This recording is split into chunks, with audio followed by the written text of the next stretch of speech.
Cooking vlog tayo ngayon for tonight video guys. Ayan, nagpainit na ako dito ng kaldero.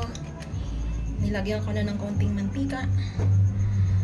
At ang lulutuin natin ay simpleng ulam lang. Ayan, dahil mainit na yung ating kita ba yung ating Ayan. Ilagay na natin guys yung konting luya.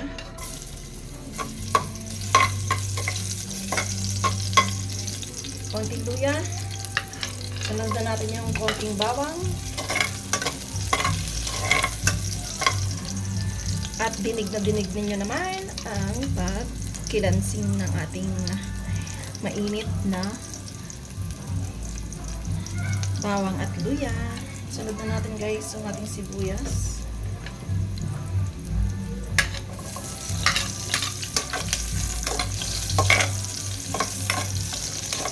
Konting halo-halo lang. At pag nangamoy na ng konti yung ating sangkap. Smells so good. Lagay na natin yung kamatis.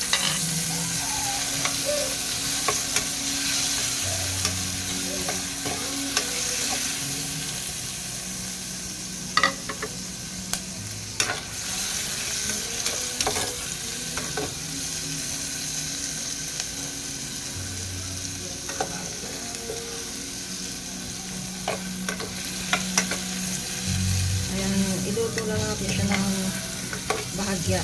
Pero yung aking kaldero gumagalaw. Ayan.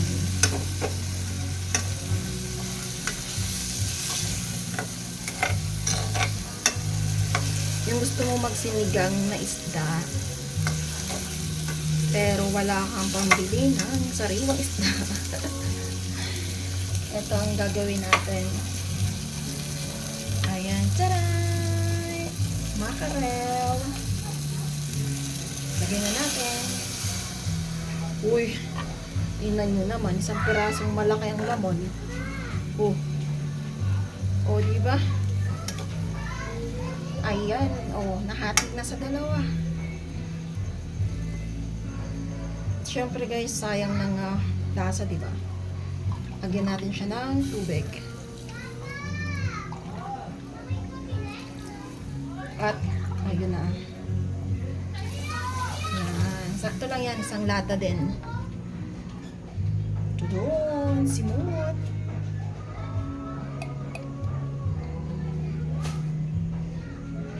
At ngayon, hintay lang natin siyang kumulo. Pero bago yun, ilagay na natin ang pimenta. Huwag natin ubusin yung pimenta guys, kasi napakadami din yan. Konti lang naman yung niluto natin. At lagyan natin ng pampalasa. Alam nyo na kung ano to. Konti na lang naman neto, ubusin na natin. Huwag nyo sabihin na madami. Sinimot ko lang guys. Pero at syempre hindi mawawala ang ating pinaka-pampalasa sa lahat. Asin. Dagdagan natin. Yun.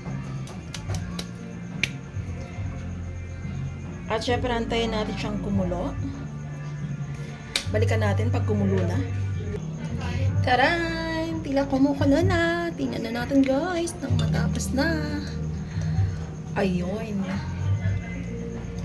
Kumukulo na ga. Sino na bang nakatikim na ito sa inyo? Diba? Pag gusto nyo magsinabawan ng isda, pero wala nang fresh na isda, at gusto mo ng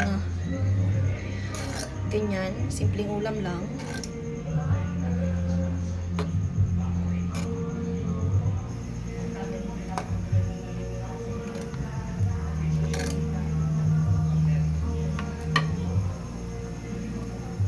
Ayan, ilagay na natin yung ating gulay.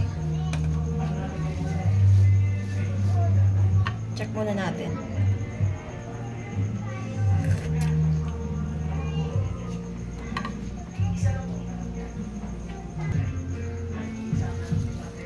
Lagay na natin ang ating kamoteng talbos.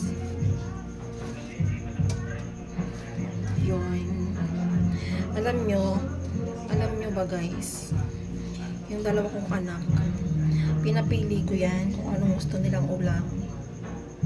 Kung yung bang hotdog na lang or sasabawan ko yung mackerel na dilata. Sagot sa akin, Mami, sigang mo na lang. Oh, di ba? Sana all gano'n ang mga bata. Ayan, kaya dinamihan ko yung aking talbos kamote. Kasi mahilig din sila sa gulay.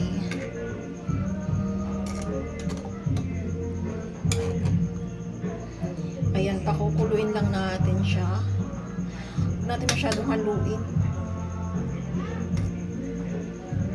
Kasi pag ginalong, madudurog yung ating mackerel.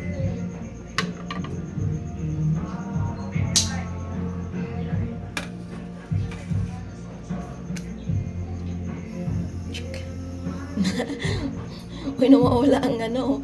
Tudu. Nawawala yung apoy, guys. Tapos magkakakapoy. Tudu. Ginawa pa nga ang laruan. Ayan, pakuloy lang natin ng konti.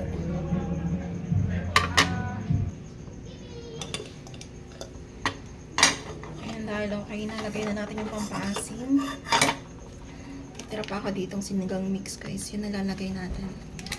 Sakto na to. Ay, nalaglag. Ay, nahulog. Ayan.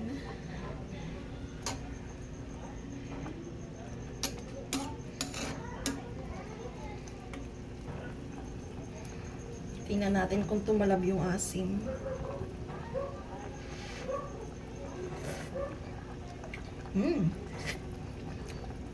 Sakto.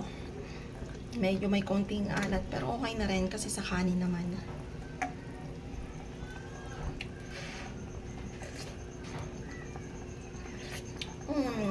Sarap. So ayan, tapos na po ating pagluluto ng ating sinigang na mackerel. Hanggang sa susunod, kain na tayo. God bless!